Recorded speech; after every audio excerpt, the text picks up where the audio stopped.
O diba, $6 na lang pala yung binayad ni Mr. eh. Galing.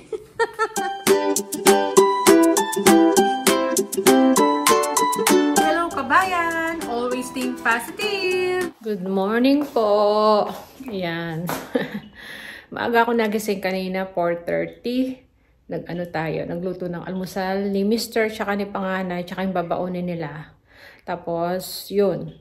Pagkaalis nila, dahil madilim pa nga, yung 6:45 o 6:50, yan, madilim pa yan. Umano muna ako, humiga-higa, habang nanonood-nood sana. Kaya lang, di ko na malayan. Napikit na pala ako. So, nagising ako, 7:15. Ayan, naalala ko si Bunso. Papasok din yon. 10:00 naman ang pasok niya. Kaya ginising ko. Ayun, katatapos lang niya mag-almusal, papahinga. Maya-maya maliligo na yan. At alam niyo ba, malamig ngayon. Malamig ngayong umaga na to. Kaya yan ito suot natin. Pero pag nag-garden ako nito, sigurado mainitan tayo. Yun, kasi pag kilos ka ng kilos, diba? Maalinsangan. So, yan. Punta tayo sa garden. Mamaya na tayo mag-almusal tsaka magdinis dito sa kusina. Gusto ko, sa garden muna ako bago dito sa loob. So, yeah. See you mamaya. So, yan. Dito muna yung mga damit natin. Nabasa kahapon yan. Malakas kasing ulan dito kahapon eh. Hanggang gabi. So, yan. Ayan oh. Basa yung net natin. So, ganyan ang gagawin natin. Ayan. Pinarti-parti ko na yung mga kasi gagawa tayong plant box. Tsaka yung pot niya sa gilid. So, ayusin ko. Ayan. Basa. Tataas natin tong mga net. Basa. Ayan.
So, ayan yung ginawa natin. Yan muna. Time out muna. Pagod na ako. Tsaka late na rin. Hindi pa ako kumakain. So, yan. Ganyan yung style. Ang gagawin na lang ni Mr. Papalitan niya yung mga nilagay kong bakod. Gagawa siya. Parang gagawin niya ganito. Yan, ganito. Meron siyang patusok. Kasi yan, temporary lang. Madali lang naman daw tanggalin yan. Kaya sabi niya, okay lang na gawin ko na. Maglagay na ako ng ganito. Ng lupa, magtarim na ako. Kasi lumalaki na yung mga punla ko. So, dito puro kamatis. Tapos doon, iniisip ko pa kung yung talbos. Yung sili, meron pa ako doon na punlang sili. Iano ko dito. Idadagdag ko mga sili lahat yan. Pero maglalagay ako ng dagdag na lupa. Inuna ko lang to. So, yan. Dami pa, oh. Dito pa hanggang dyan. So, iba-iba yung tatanim natin. Mga pechay pa. Ayun, oh. Ilipat natin yung mga punla natin. So, yun. Makalat pa doon. Kasi hindi pa talaga kami tapos. So, ganito yung sinabi ko sa kanya na gusto kong gawin. May raised bed. Tapos, dito yung aking aapakan.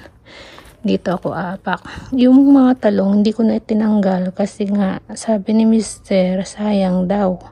So, yaan ko na lang dyan na matabunan. Isama sa mga tanim. Kaya, yan, hindi ko tinanggal. So, dito tayo aapak. Yan, sa pula na mulch. Yung hardwood na ano yan. Tapos, dito lang. O, dito na naman. Raised bed na naman yan. Tapos, yung mulch, yung red, tapakan. Raised bed, tapakan, raised bed. Ganon. Ganon na mangyayari. So, yan. Mukhang uulan na naman. So, yan muna yung ating nagawa ngayon. Diba? Ganyan muna. Kakain na ako at nagugutom na rin ako. Alas 10 na yata eh. 10:35 na pala. So, yan. Yan muna yung ating pag-garden. So, ito. Init natin tong lomi. Kagabi, ginawa ko yan. Niluto ko. Request ni Mr. So, kain muna tayo. Bago tayo maglinis dito. Tingnan nyo, hindi ko pa nalilinisan yung kalan dyan. Yung pinaglutuan ko kaninang umaga. So, init lang natin to. Tapos, kain muna tayo. Bago tayo magligpit. Tapos, mga hugasan natin. Ayan. Mga pinag-almusalan nila. Tapos, ito, balak kong luto. Ito yung hipon. Hindi pa natin na iluluto. Nakalimutan ko na to. Nasa fridge lang. Ayan, nilabas ko siya kanina. So, iniisip ko pa anong iluluto ko sa kanya. So, yan, magligpit-ligpit lang muna tayo at magwawalis ako habang iniinit natin yon. Tapos, kain muna ako. Yan. Tapos, linis. Ayan. So, ayan, yung hipon natin. Niluto ko na siyang, sinigang. Ginisa ko siya sa bawang luya tsaka sibuyas kamatis. Ayan. Lalagyan na natin yung pechay. Tapos, okay na yan. Natimplahan ko na yan.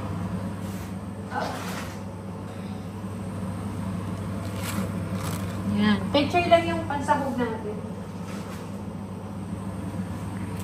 Ayan. Tamang-tama, pauwi na si Bunso. Ito yung ulam naming dalawa. So, yan. Nag-text na siya eh. Sabi niya, pauwi na daw siya. So, yan yung hipon natin, oh. Yan, oh. Diba? Nakahiwa na sa yan. Dito, oh. Pinakalikod niya para madaling, buksan ni Bunso. So, yan. Takpan na natin at okay na yan. Yan. Pakuluin ko lang ng konti tapos okay na. So, ayan. Dito tayo sa kwarto. Tutupi tayo ng mga damit. Nakakain na ako. At nandiyan na rin pala si Bunso. Pero hindi pa kumakain si Bunso. Yan. Sabi niya, may dala siyang pagkain niya eh. So, mamayang gabi na nakakain ng yun. Yung niluto ko, sinigang na hipon. Kasi may dala pala siyang pagkain niya. Nag-take away. Yun. So, ito, patambak na naman yung aking tupiin. Gusto ko talaga dito ako sa kwarto nagtutupi para walang istorbo.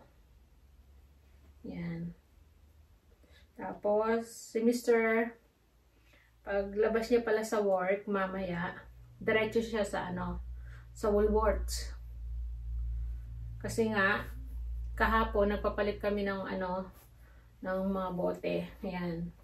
binenta na namin. After ng follow-up check-up ni Bunso, dumiretso kami dun sa bentahan ng mga bote. So, nakaano tayo, $21 something. Yun. Kaso voucher siya ngayon. Yan, pamimili niya nga sa Woolworths. Hindi siya transfer sa sa bangko ko. Ano siya kaagad, voucher. Hindi yata available yung yung tinatransfer sa bangko. Kaya, yun. Pinadala ko na lang kay Mr. ngayon para paglabas niya sa trabaho, diretso siya sa sa Woolworths. Nagbili na lang ako sa kanya ano yung mga bibilhin, basta kung ano yung magkakasya dun sa $21. So, mamaya tingnan natin kung ano yung mga napamili niya. Kung ano yung nagkasya. Diba? Sayang din yun eh. $21. So, yan. Tapusin ko lang itong mga tinutupi ko. Ang dami. Habang nanonood tayo. Hello! Dito na si Mister. Tapos na ako magtupi. Napasarap yung nood ko sa TV. Ay, sa mga teleserye ko. So, nandito na yung mga binili ni Mister. Tingnan natin kung ano yung nabili niya sa $21. Tingnan ko nga. Importante ito. Yung pinabibili ko. Tinapay. Gatas. Ito. Vermicelli. Tsaka giniling. May $21 to. May itlog. Yan. Sa palagay mo, magana yan. Ano ko na yan eh. Sabi ko, kung magsosobra man, konti lang. O, at least yung $21, ayan na yung mga napunta. Yan, may mga cents sigurado yan. 20 point something. O, diba? 20 point something. Galing kong magano, no? Tapos, may pasobra si Mr. Kasi 21 yung para hindi na ako susuplian. So, ito. Bumili siya ng separate niyang pang hotdog rolls. Uy, sausage. Ano yan? Dinner natin ngayon? Tatanong ko ito. Oo nga, luto ka. O yan. Hala? Naubos na kasi. Nagagawang kami kagabi. Di ba kumain kami ng lomi? Kinain ko yung huling-huling tira nito. Isang na lang siya. Nag-agawang kami kagabi. Ayan, bumili tuloy ng pita. Yeah, additional yun. Ito yung additional ni Mr. Ito yung mga inabiling ko dun sa all together, voucher natin. $36. Lahat. 21, pero, 20 something to plus. Meron pa akong $10. Kaya ginamit ko na. Parang yung supply buy style. Meron siyang $10. So, discount. $4. Nagamit. Ano yung points? Points din. May points din. May ano ka rin pala sa Woolworths. So, yan. Yeah, meron $10. $10. 26 na lang. Na? 26 na lang binayad mo. Hindi, 6. Kasi voucher mo yung 21. Ayaw nga! O, diba? $6 na lang pala yung binayad ni Mister. Kasi sabi niya, may savings pa ng $12. kasi sabi niya, $36 lahat daw to. Meron tayong $21 na voucher. Tapos pagdating dito, meron siyang ginamit na $10 na points. So, ano na lang, magkano nun? 4 something. O, tama. 30 na lang. Ay, 30. Tama. $30 something. Tapos yung $6, yun ang binayad mo. O, tama. O, diba? Nakalibre ng Meron pa siyang savings na $12. May mga nakasale ba? O, diba? $6 na lang pala yung binayad ni Mister eh. Galing. Nagamit yung voucher tsaka yung points. Yes. Ginamit mo na. Galing. So, yan. Yan muna yung natin. Galing. Luluto si Mister. Siya magluluto ngayon ng dinner namin. Sausage roll. And, yung merong, natin. Ito, hotdog rolls. May maraming sibuyas. Yun. So, at least nabili ni Mister yung mga hinabiling ko. Diba? $6 na lang pala yung binili niya na bayaran niya. Galing naman. So, yan. Yan lang yung pong vlog natin. Ngayong araw na to. So, magluluto-luto muna kami ni Mister. So, yan lang po yung vlog natin. Maraming salamat. Kita-kita na lang tayo sa masunod na video. See ya!